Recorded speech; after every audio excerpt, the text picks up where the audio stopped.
students, I am Dr. Neelam Sharma. Welcome to my channel Vidya Shiksha institutes. आप लोग कैसे हैं? आशा करती हूँ कि आप लोग अच्छे ही होंगे. तो जैसे स्टूडेंट्स हम अपने टीचर एजुकेशन के लेक्चर करते हुए आ रहे हैं. 2 लेक्चर हमारे कंप्लीट हो चुके हैं. पहला लेक्चर हमारा नेचर ऑफ टीचर एजुकेशन था और दूसरा जो है हमारा अब है structure and region of teacher education curriculum. ठीक है, ये है. तो स्टूडेंट्स थोड़ा सा इसको डिटेल में पढ़ लेते हैं. To cope up with the promotion of education throughout the world for proper policy implementation various agencies are set up at each level to satisfy the need of teacher training. ठीक है, कि जो जितनी भी needs होती है teacher training उनको satisfy करने के लिए हम क्या बनाते हैं, प्रॉपर ये क्या बनाते हैं, ये जो है एनसीटी क्या बनाते हैं. हमें क्या किस चीज़ की आवश्यकता पड़ती है? प्रॉपर पॉलिसी और इम्प्लीमेंटेशन की आवश्यकता पड़ती है ना. वेरियस एजेंसीज आर सेटअप, बहुत सारी एजेंसी को हम सेटअप करते हैं जिससे कि वो क्या कर सके, वो हर लेवल की पढ़ाई को सेटिस्फाई कर सके. नीड को है, हर लेवल की पढ़ाई की नीड को सेटिस्फाई कर सके. और टीचर ट्रेनिंग की, किसकी, कौन सी पढ़ाई की? टीचर ट्रेनिंग की. ठीक है, तो उनकी सेटिस्फाई करने के लिए हमें क्या बनाते हैं, कुछ एजेंसियाँ, वेरियस एजेंसीज आर सेटअप, है ना, बनाए गए हैं. तो उनमें से एक है NCTE. कौन सी है? NCTE. तो NCTE है क्या है? एपेक्स बॉडी है.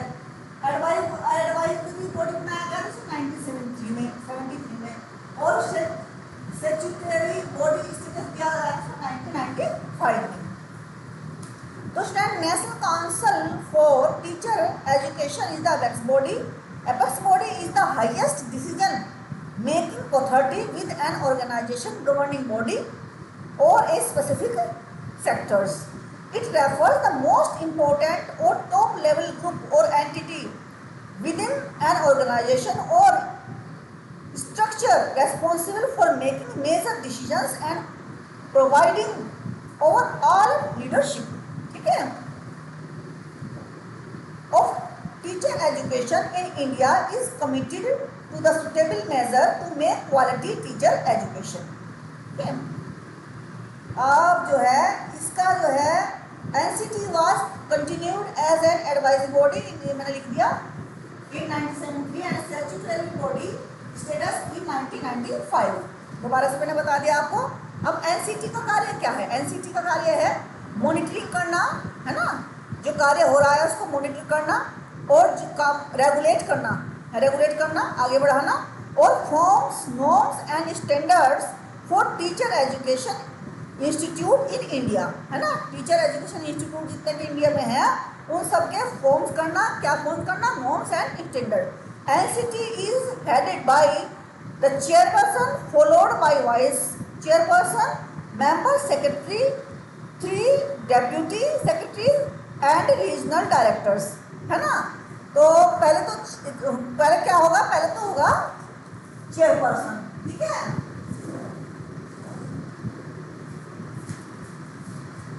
पहले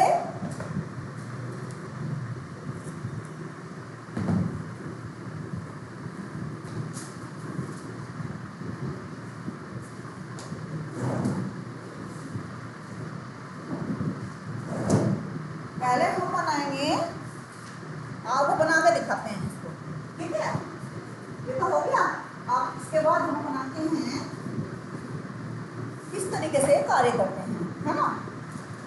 जैसे बना दिया हमने, जैसे चेयरपर्सन, है ना, चेयरपर्सन.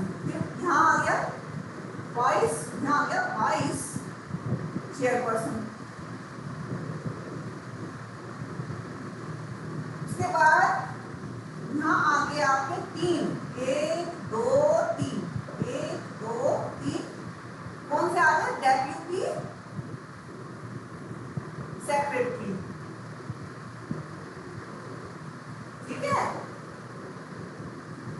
ये आ गए. अब यहाँ आ गया आपका, इधर आ गए आपके 4, 2 3 4. ये हो गए आपके रीजनल डायरेक्टर.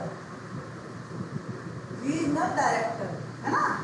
ये हो गए 1 2 3 4, 1 2 3 4 ओरिजिनल डायरेक्टर। तो इसकी हो गई है। अब इस तरीके से इसको देख लीजिएगा, किस तरह से बनाई जाती है, कार्य होता है ऊपर से नीचे तक। अब आ जाते हैं बेसिक सेटअप्स। कैसे होते हैं बेसिक सेटअप्स? बेसिक सेटअप सबसे पहले क्या होता है? सबसे पहले बनती है काउंसिल। क्या बनाते हैं? काउंसिल। फिर द एग्जीक्यूटिव, चलाने वाले एग्जीक्यूटिव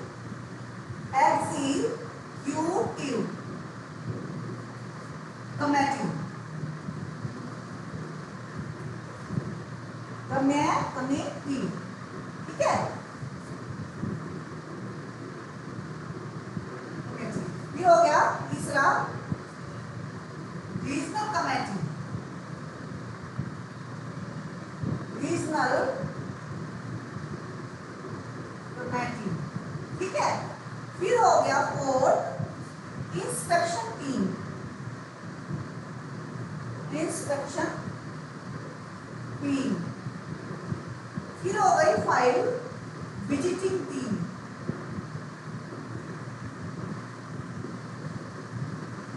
और 6 हो गई आपकी appeal team, appeal team. The council, the executive जो कार्य चलाती है, रीजनल कमेटी हो गई, इंस्पेक्शन करती है, इंस्पेक्शन करती है, ये विजिटिंग हो गई, और ये अपील टीम। इस तरह से 5 बेसिक सेटअप हो गए इनके। 5 ये जो इस तरीके से कार्य करते हैं, है ना। और अब एनसीटीई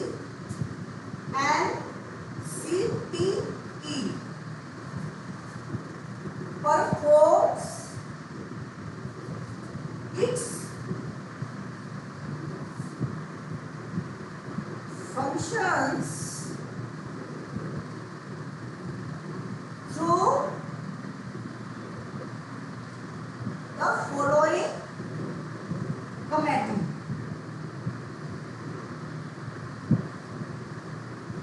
ठीक है।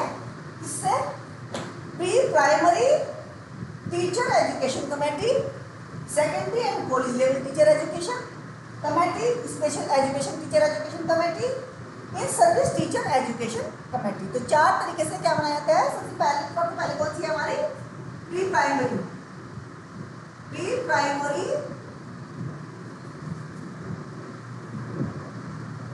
प्राइमरी टीचर एजुकेशन कमेटी, ठीक है। प्राइमरी हो गई। अब आ जाते हैं हम secondary and college level, secondary and college level, college level committee, ठीक है। अब थर्ड आ गई हमारी स्पेशल एजुकेशन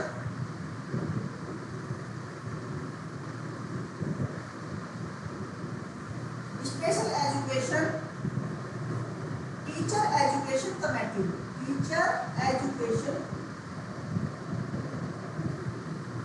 कमेटी, ठीक है। अब फोर्थ आ गई हमारी,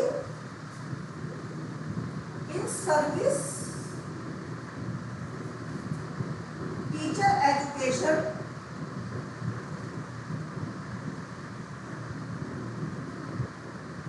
committee,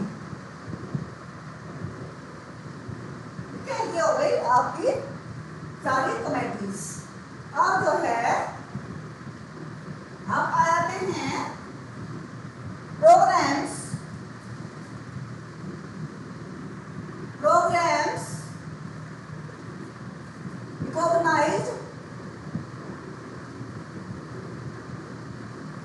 recognized by and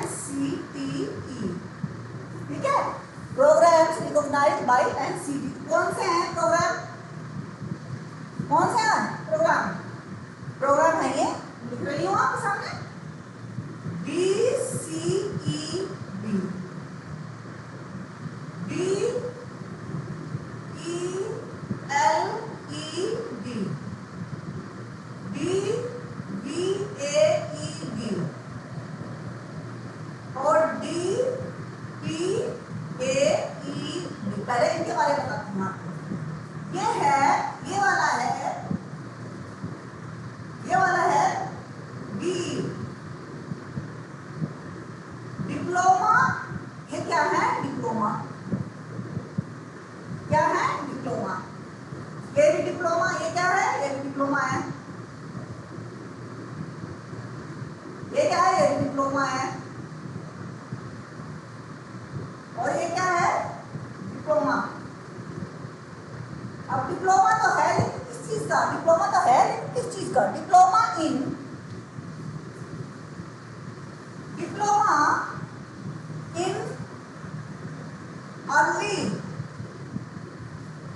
early childhood education, diploma in early childhood education, diploma in elementary education. Ed का मतलब यहाँ एजुकेशन, ईडी से क्या मतलब है यहाँ एजुकेशन, चारों में एजुकेशन नहीं आएगा, ठीक है। Diploma in visual arts education, diploma in performing art education, ये हो गया यहाँ पे। अब आ जाइए, अब डीएलएड के बारे में मैंने आपको पिछले वाले जो हमारा लेक्चर था उसमें मैंने बता दिया था। DElEd BEd BPEd bachelor of physical education, MEd master in education, MPEd master of physical education, और BEd bachelor of education, BElEd BEd bachelor of elementary education. ये मैंने पिछले वाले जो लेक्चर में आपको करा दिया था। अब 4 रीजनल कमेटी देखिए, और अब आ रही है 4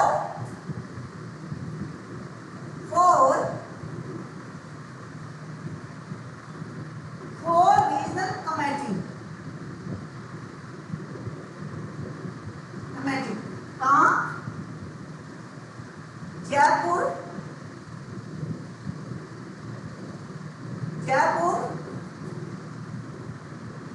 बेंगलोर, भुवनेश्वर,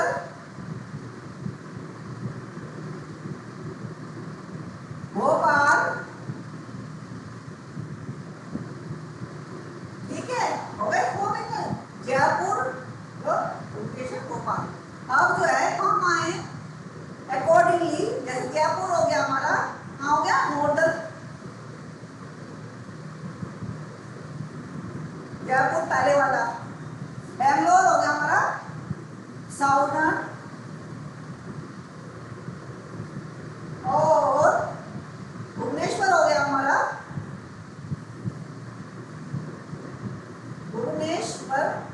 भुवनेश्वर हमारा हो गया नॉर्थ यानी कि ईस्टर्न, नॉर्थ ईस्टर्न, ठीक है। अब वो रह गया हमारा कौन सा, भोपाल, भोपाल हो गया हमारा वेस्टर्न। तो इस तरीके से 4 रीजन हमारे जो है कमेटी इन राज्यों में, इन जो है जिलों में, जयपुर में, इनमें सब में है 4 रीजनल सेंटर हमारी जो कमेटी है। अब आ जाते हैं, हम NCERT,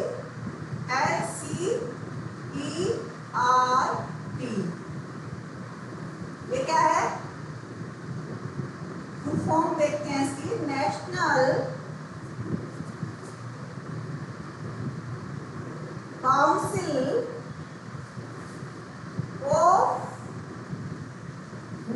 council of educational research and training,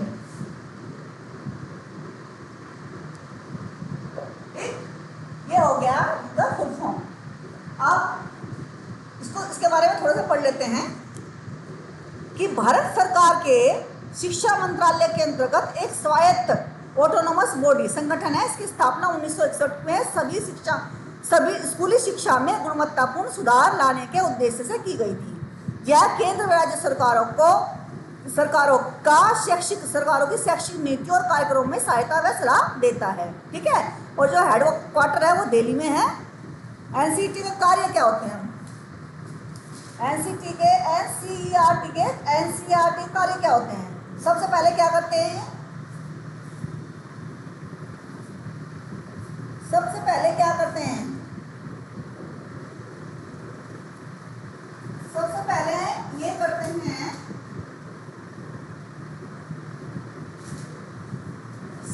शैक्षिक अनुसंधान में भी किसी को कहते हैं कार्य, शैक्षिक अनुसंधान में कार्य करते हैं। सामग्री विकास, सामग्री यानी कि जो कंटेंट करिकुलम, सामग्री विकास। तीसरा शिक्षक प्रशिक्षण, शिक्षक प्रशिक्षण। चौथा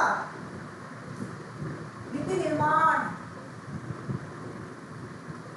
नीति निर्माण, जो नीतियां बनाई जाती हैं, कैसे पढ़ाया जाए, क्या पढ़ाया जाएगा, है ना। अंतरराष्ट्रीय सहयोग, अंतरराष्ट्रीय सहयोग, नियम बनाते हैं, नीति निर्माण का नियम बनाते हैं, ठीक है। तो ये हो गए इनके कार्य, एनसीईआरटी के, एलसीईआरटी के ये हो गए कार्य। अब कार्य हो गए, अब constitute units,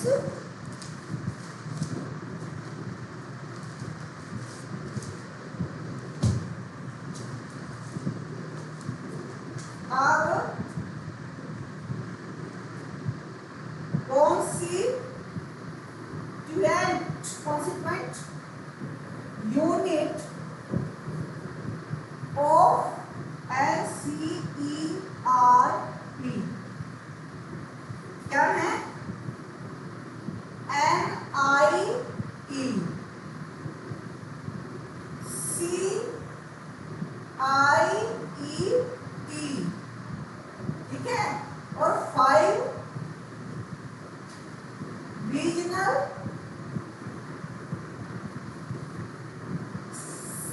central institute, central institute कौन से हैं,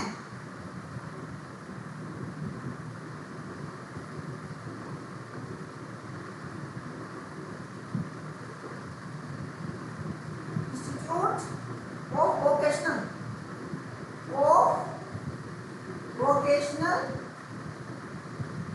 एजुकेशन, कहाँ है, भोपाल में, कहाँ है, भोपाल में, ठीक है। अब NI क्या होता है, CIET क्या होता है, CIET क्या होता है ना, ये है, ये जो है, ये जो है, इसका नाम जो है पंडित, इसका नाम क्या है, पंडित सुंदर लाल शर्मा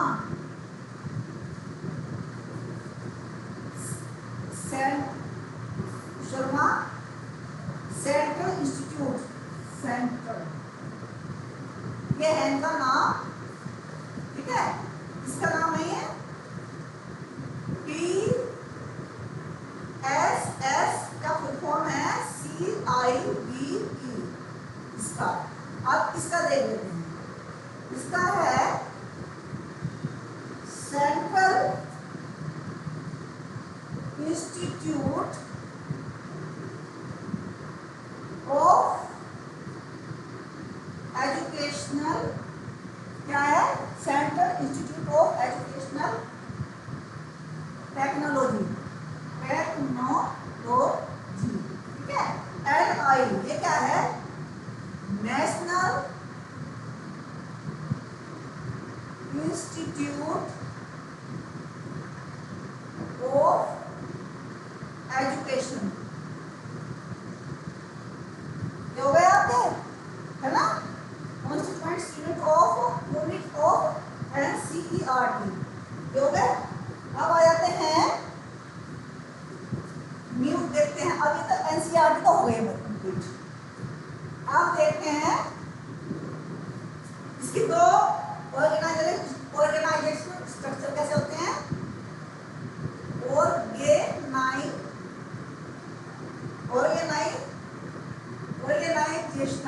ऑर्गेनाइजेशनल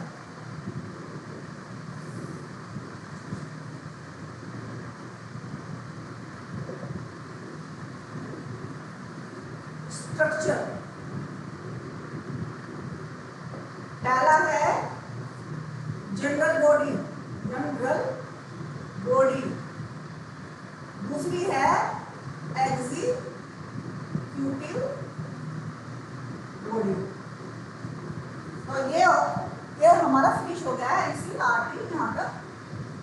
अब आते हैं, इसमें से ज़्यादातर फैक्ट वाइज क्वेश्चन आते हैं स्टूडेंट्स, इसलिए मैं आपको ये एक्सप्लेन नहीं करूँगी क्योंकि फैक्ट वाइज क्वेश्चन नहीं आती है। अब आ जाते हैं नीपा। नीपा क्या है, न्यूपा क्या है। ई आई और यू का फर्क है। आई का मतलब क्या है इसमें, इंस्टीट्यूट, और यू का है यूनिवर्सिटी। बाकी पूरी की पूरी वैसे ही है, पूरे का पूरा जो इसका फुल फॉर्म है वैसे ही है। इसका है नेशनल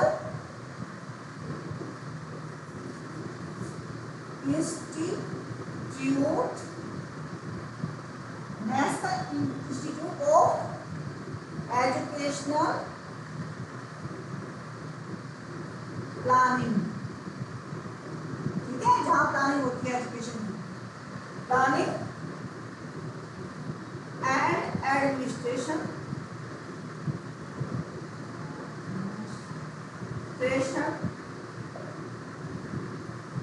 ठीक है। अब यहाँ आ जाएगी, यहाँ इसकी जगह इंस्टीट्यूट की जगह आप जो है यूनिवर्सिटी को लिख लीजिएगा, यही आपके फुल फॉर्म। ठीक है, अब ये क्या है, न्यूपा क्या है, क्या है NUEPA,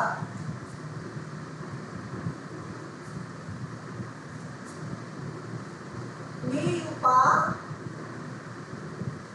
NUEPA, NUEPA, NUEPA is the apex,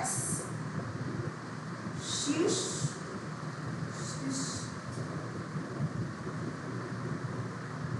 highest, apex institution,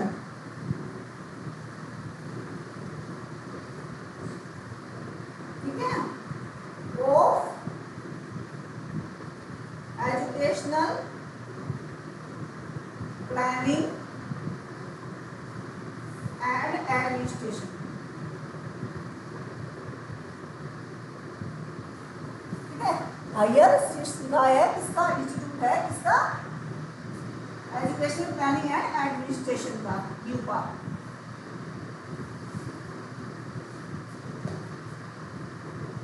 ये क्या है, it is A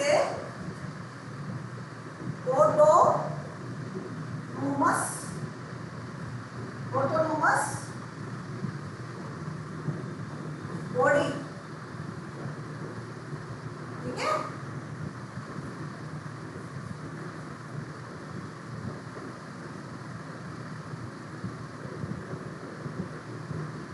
not only in India, not कार्य करते not only in India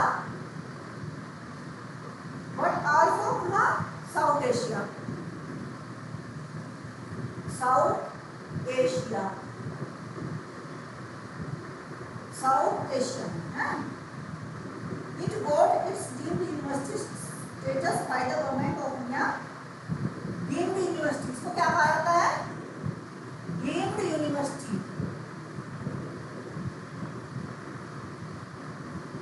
deemed university कहा जाता है।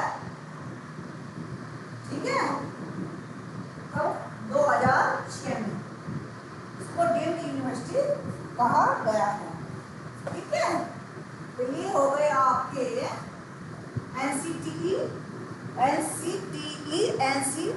एनसीटीई, एनसीईआरटी और न्यूपा, ये हो गए आपके 3 मैंने करा दिए। अब आ जाते हैं हम अपने,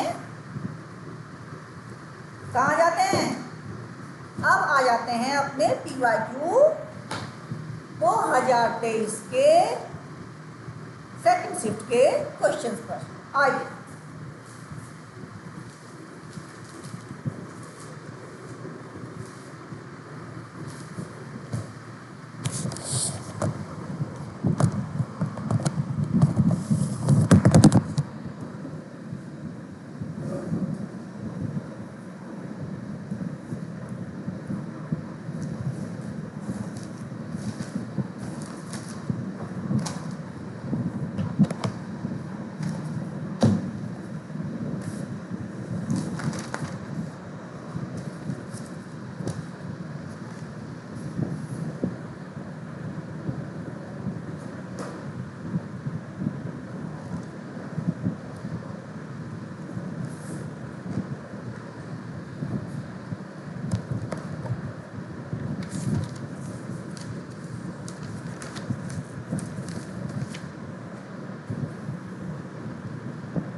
आपके लिए मेरे पास है 81 क्वेश्चन।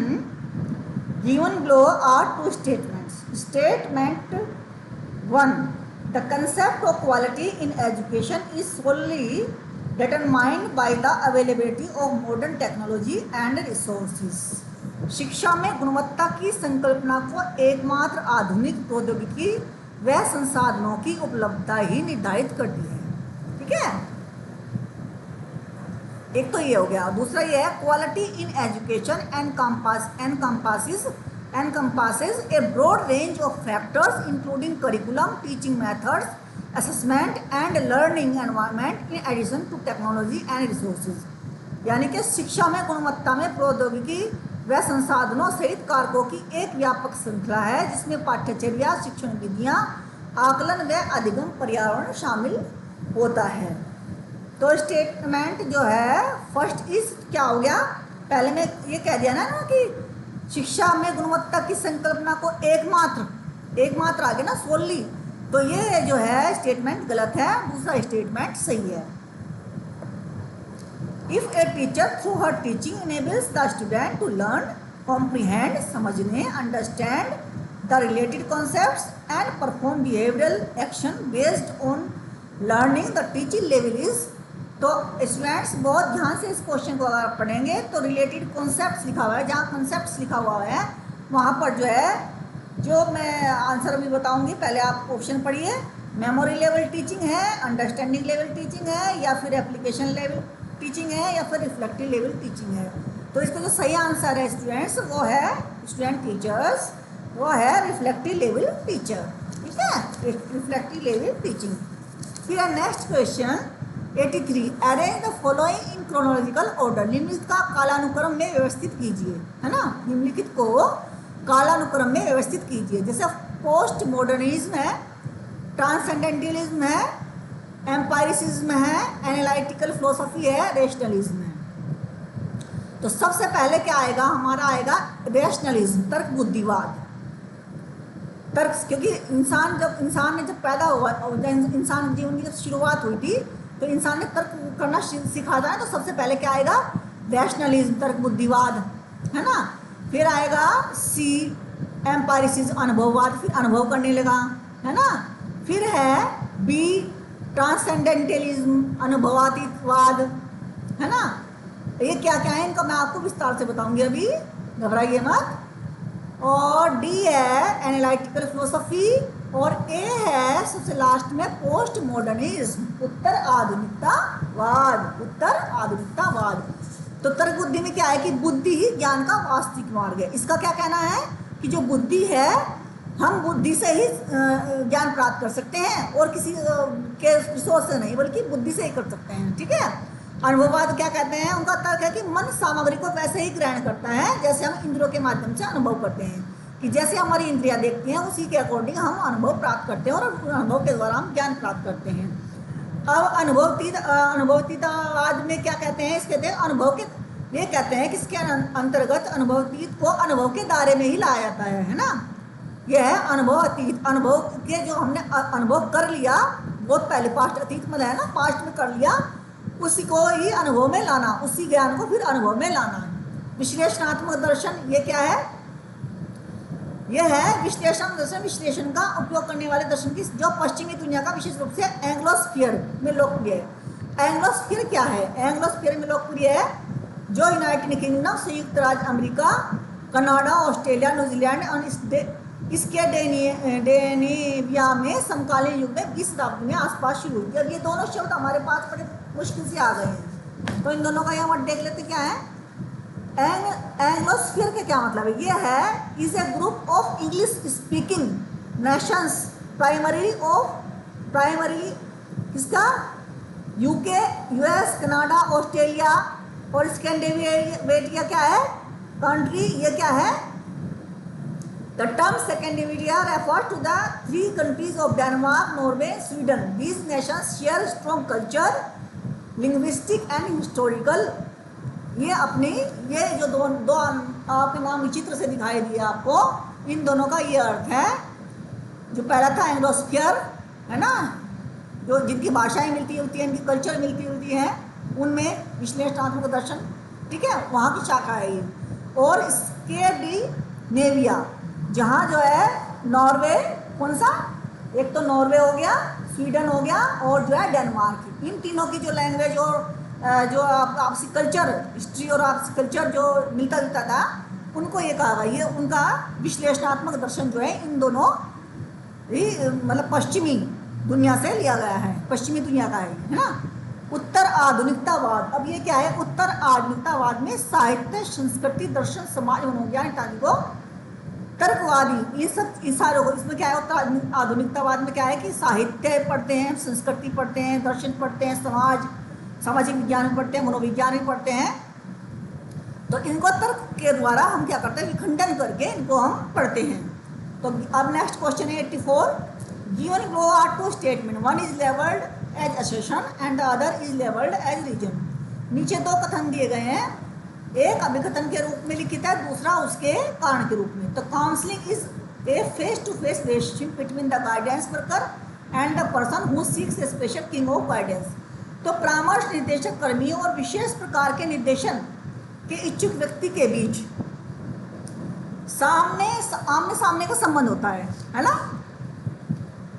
काउंसलिंग जब करते हैं तो कैसे करते हैं, काउंसलिंग एक तरफ बैठा है, काउंसलिंग एक दूसरे आगे बैठा रहता है, इधर आसपास होंगे, आमने सामने होंगे, जैसे भी होंगे आमने सामने होते हैं। तो वो क्या करते हैं, counselling is a face to face relationship.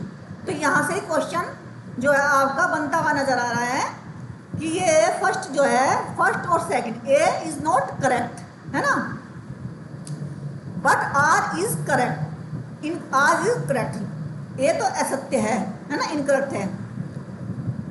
परामर्श ने कर्मी और विशेष प्रकार के निर्देशन के इच्छुक व्यक्ति के बीच आमने सामने का संबंध होता है, ठीक है। दूसरा ये है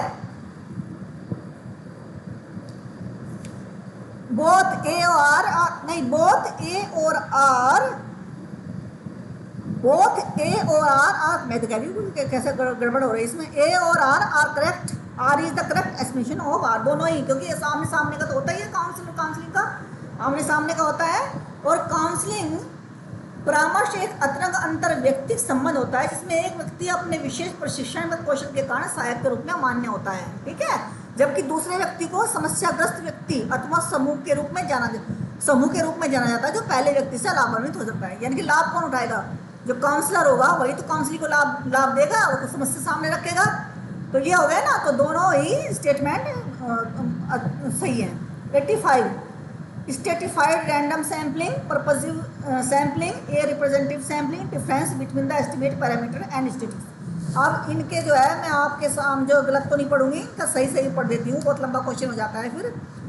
तो इसका जो है डिफरेंस बिटवीन एस्टिमेट और पैरामीटर, डी का देखते हैं। तो इसमें ये हो गया आपका एरर इन सैम्पलिंग, और पर्पसिव हो गया आपका, पर्पसिव सौद्देश्य, कौन सा हो गया आपका, उद्देश्य के साथ, ये हो गया आपका पहले का, तो हो गया आपका फोर्थ, यानी कि स्ट्रेटिफाइड रैंडम सैम्पलिंग का तो हो गया प्रोबेबिलिटी, और पर्पसिव हो गया आपका नॉन प्रोबेबिलिटी, ठीक है। ए का पहले क्या हो गया हमारा फोर्थ, बी का हो गया हमारा थर्ड, है ना, नॉन प्रोबेबिलिटी पर्पसिव हो गया ना। और a representative proportion of the population, इसका हो गया sample.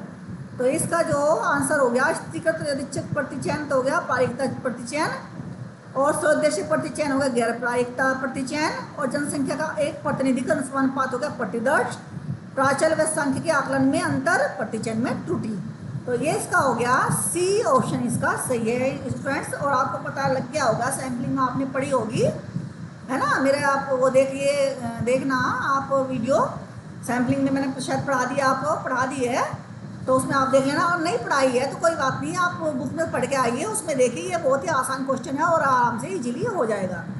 Which of the following R post independence commission on education, निम्न में से कौन कौन स्वतंत्र पश्चात के शिक्षा आयोग है, निम्न में से कौन कौन स्वतंत्र पश्चात के शिक्षा आयोग है। Kothari commission, Hunter commission, Calcutta university commission, नई तालीम, नेशनल नॉलेज कमीशन। 4 दे रखे हैं इसमें। कोठारी कमीशन 64-66, राष्ट्रीय ज्ञान आयोग 2005, और जो है नई तालीम आई थी 1937 में वर्धा में एक सम्मेलन में इस पर चर्चा हुई थी। इसे बुनियादी शिक्षा के नाम से भी जाना जाता है। और कलकत्ता यूनिवर्सिटी 1917 में, ठीक है, जो हुई थी कलकत्ता यूनिवर्सिटी हुई थी, यूनिवर्सिटी कमीशन जो हुआ था 1917 में, ठीक है। और हंटर कमीशन जो है 1882 में। तो इस तरीके से जो हमारा जो आंसर सही है वो है बी, ए, ई। कोठारी कमीशन है ना, स्वतंत्रता के बाद के 1900 स्वतंत्रता के बाद के कोठारी आयोग, और जो है नेशनल नॉलेज, है ना, ये हैं। अब आ जाते हैं हम एरोटेटिक टीचिंग क्या होती है। एरोटेटिक टीचिंग लाइज ऑन इस पर as a central pedagogic technique. तो 4 ऑप्शन दिए गए हैं स्टूडेंट 88 क्वेश्चन में। Questioning, homework, activity, lecturing. तो ये बहुत ही मुझे तो नया शब्द लग रहा है, हालांकि ये हमारे कोर्स में होगा लेकिन मेरे इस पर नज़र नहीं गई, लेकिन बहुत अच्छा क्वेश्चन है। एरोटेटिक टीचिंग, तो इसका जो आंसर सही है वो क्वेश्चनिंग है। एरोटेटिक में कौन सा है, क्वेश्चनिंग है। ये क्या होती है इसको मैं बता देती हूँ आपको कि erotetic teaching is a pedagogical theory where teaching is defined as answering a person's question about a subject matter. Answering a person's question about a subject matter. तो ये है इस तरह से pedagogic teaching is a pedagogical theory. तो ये है एरोटेटिक, ठीक है, इसको कहते हैं एरोटेटिक। अब आ जाते हैं match list 1 with list 2। First को सेकंड के साथ मिलान करना है। कोलरिक टाइप इसमें है, ये आपका पर्सनैलिटी वाला जो आप लर्नर एंड लर्निंग प्रोसेस वाली जो आपकी यूनिट है उसमें पर्सनैलिटी का जो टॉपिक है उसमें से ये क्वेश्चन लिया गया है। स्टूडेंट देख लेना अच्छे से। Choleric, melancholic type, sanguine type, phlegmatic type, 4 type हैं और इनको अलग अलग लिख दिया गया है, लेकिन मैं सही सही लिखूंगी इनके सामने। कोलरिक टाइप में तो आएगा ऊर्जावान, ऊर्जावान मतलब energetic, full of ambition, courage but easily excitable to anger, क्रोध के लिए उकसाए जाने वाला। सॉरी। मेलांकोलिक, मेलांकोलिक जानते हैं ना, मेलांकोलिक, मेलांकोलिक क्या होते हैं, जो बहुत ही क्या होते हैं। मेलांकोलिक के सामने आएगा विनम्र, दुखी, अवसादी, विनम्र, दुखी, अवसादी। बी के सामने क्या आएगा, है ना, बी के सामने क्या आएगा, सेकंड आएगा, उसके सामने सेकंड का सेकंड आएगा। सैंजुइन, सैंजुइन कौन सा होगा, सैंजुइन होगा, सैंजुइन सक्रिय, प्रफुल्ल और सक्रिय, प्रफुल्ल व आशावादी, है ना, एक्टिव, चेयरफुल एंड ऑप्टिमिस्टिक। और फ्लैगमेटिक टाइप का कौन सा होगा, हम्बल, सैड, नहीं ये होगा slow, dull and unemotional. Unemotional से इसको कनेक्ट करके पढ़ना, है ना, अनइमोशनल, क्योंकि उसमें दुखी, सैड तो उसमें भी आ गया ना, स्लो, डल, ये 3 शब्द अलग से आ गए ना। तो फ्लैगमेटिक में आप ये पढ़ना, अनइमोशनल से इसको कनेक्ट करके पढ़ना, तो ये सही हो जाएगा क्वेश्चन आपका। तो क्वेश्चन इसका आंसर जो सही है वो है सी। हो गया। अब आ गया 89 ऑटोक्रेटिक लीडरशिप। ये आ गया आपका educational management, leadership and administration वाला जो आपका यूनिट है उससे आ गया। लीडरशिप स्टाइल, उनके कैरेक्टरिस्टिक्स दिए गए हैं और लीडरशिप स्टाइल दिया गया है। Democratic leadership, laissez faire leadership, transformational leadership.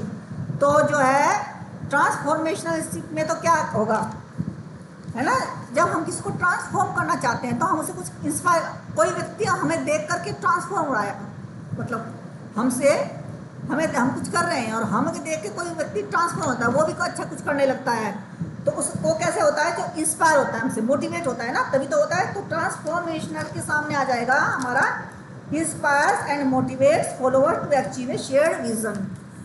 और डेमोक्रेटिक में क्या आ जाएगा,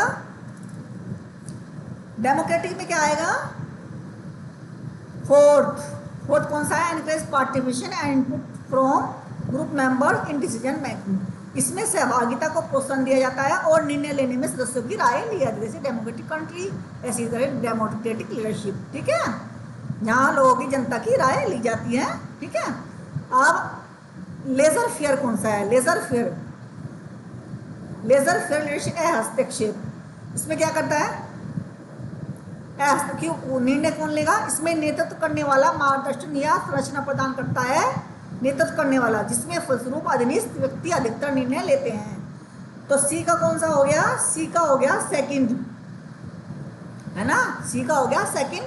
लीडर प्रोवाइड्स लिटिल गाइडेंस और structure allowing subordinates to make most decision. उनके ऊपर ही छोड़ दिया जाता है कि अधिकतर डिसीजन आप ही बनाइए। तो ये हो गया लेजेस फेयर लीडरशिप, है ना, डेमोक्रेटिक भी हो गया। अब एक आपका रह गया ऑटोक्रेटिक लीडरशिप। तो ये कौन सा होगा? ऑटोक्रेटिक स्वेच्छाचारी कौन सा होगा? इसमें सहभाग, तो इसमें जो इसमें क्या होगा? इसमें प्राप्ति क्या करता है? इसमें डेमो उसमें क्या करता है? पहले का क्या हो जाएगा? थर्ड, यानी कि इसमें नेतृत्व करने वाला ऑटोक्रेटिक लीडरशिप। इसमें क्या होगा? इसमें नेतृत्व करने वाला व्यक्ति अपने अधीनस्थ से कोई जानकारी लिए बगैर ही निर्णय लेता है। ये इन्हें अधीनस्थ से कोई भी जानकारी नहीं लेनी है, अपने आप ही निर्णय ले लेना है, ठीक है। ये एडमिनिस्ट्रेशन लीडरशिप वाले जो है ना, एडमिनिस्ट्रेशन लीडरशिप, तो लीडरशिप वाला जो आपका कॉन्सेप्ट है उससे ये क्वेश्चन लिया गया है। आसान क्वेश्चन है, इतना ज़्यादा डिफिकल्ट नहीं है। Which of the following is correct? तो इसमें कई सारे मॉडल दिए गए, जैसे CIPP model for curriculum evolution is developed by Daniel Moto in 1949, ये गलत है। Tyler curriculum model is a 4 part linear model, ये बिल्कुल सही है। 4 पार्ट लीनियर मॉडल आपने पढ़ा होगा, टाइलर के ना, पढ़ा है ना, एडमिनिस्ट्रेशन वाला ही है ये। CIPP model for curriculum evolution is based on how can we determine whether the purpose are being attend. पाठ्यचर्या मूल्यांकन है तो CIPP मॉडल इस पर आधारित है कि हम यह कैसे निर्धारित करें कि उद्देश्य प्राप्ति हो रही है, ये भी गलत है। D, CIPP model for curriculum evaluation involves steps and resources needed to meet the new goals and objectives and might include identify successful external programs and material as gathering information, ये सही है, ठीक है। तो आपका जो आंसर सही है वो है बी और डी, है ना। एक और दे रखा है, ये भी गलत है। Tyler model for curriculum evaluation provide decision makers with information about how well the program is being implemented. तो स्टूडेंट्स इसमें बी और डी ही सही है। CIPP क्या होता है ये हम पढ़ लेते हैं। CIPP का मतलब है contextual input process and product. Model is a comprehensive programme evaluation framework developed by Daniel Stufflebeam in 1960, widely used in educational management for decision making and continuous program improvement, ठीक है। ये CIPP हो गए आपके question. 90 question हो गए आपके, और आगे 10 क्वेश्चन आप जानते ही हैं कि कॉम्प्रिहेंशन के आते हैं। तो अब हमारा कल होगा 2024 जून 2024 के 23 तक हो गए ना हमारे, जून 2024 के हमारा प्रश्न पत्र जो है इसका शुरू हो जाएगा, व्याख्या सहित हम करेंगे कल से। तो स्टूडेंट्स आज के लिए बस इतना ही, और UGC नेट की तैयारी आप पूरे मन से कीजिए। हार्डवर्क का कोई सब्स्टिट्यूट नहीं होता है। Where is will there is way, इस युक्ति को आप हमेशा याद रखें और अपनी सेहत का ख्याल रखें। Bye bye.